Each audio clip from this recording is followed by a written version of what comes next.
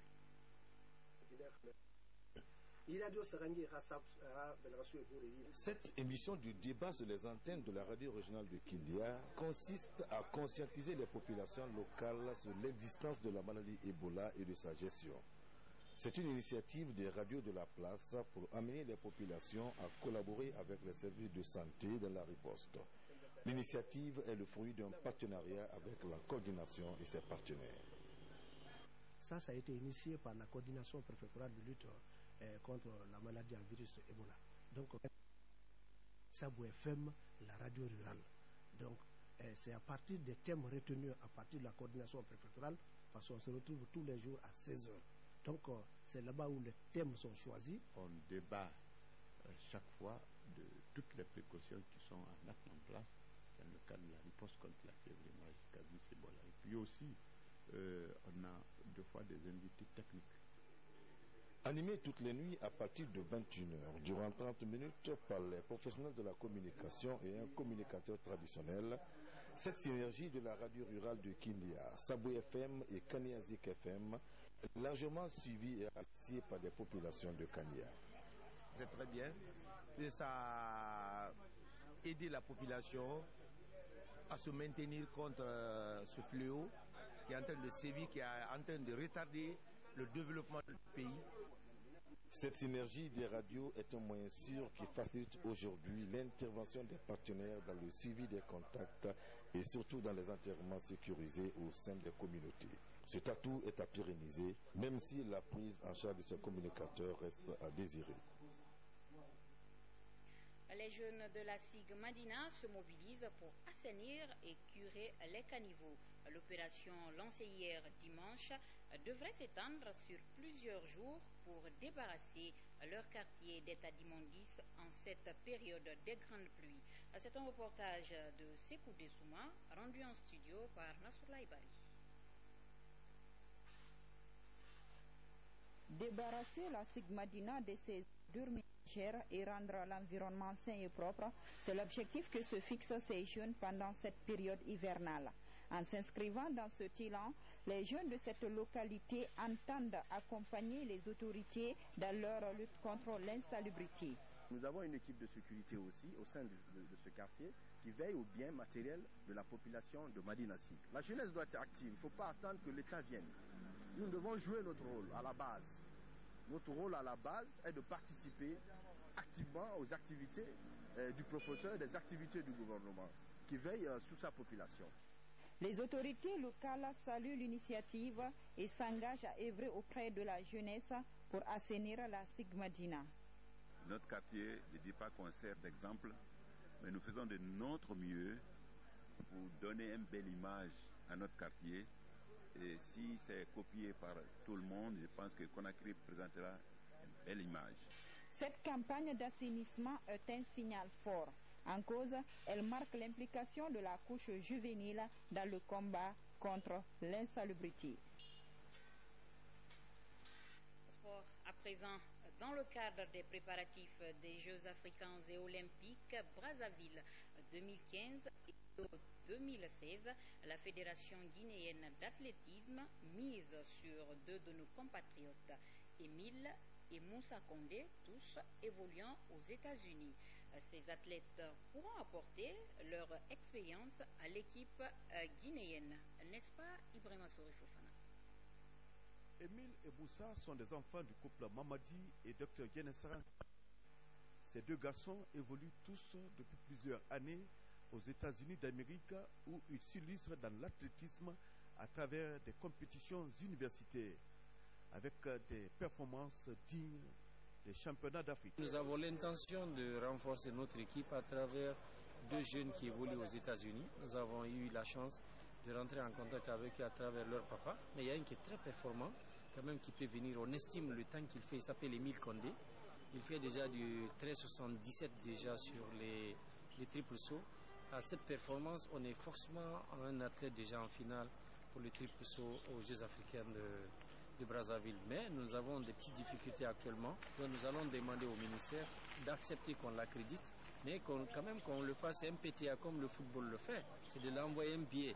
Soit il vient directement sur Brazzaville, soit il vient à Conakry, puis la délégation rentre ensemble au niveau de Brazzaville. Donc actuellement on a trois athlètes aux États-Unis. Et il comptait déjà que nous avons 23 ans. Il a déjà vu son avocat, selon les infos que nous avons.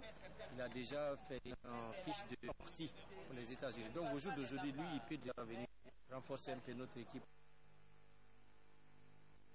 Je vous le disais, dans les titres, Nabi Noah Condé, député national issu de la mouvance, a tiré sa révérence.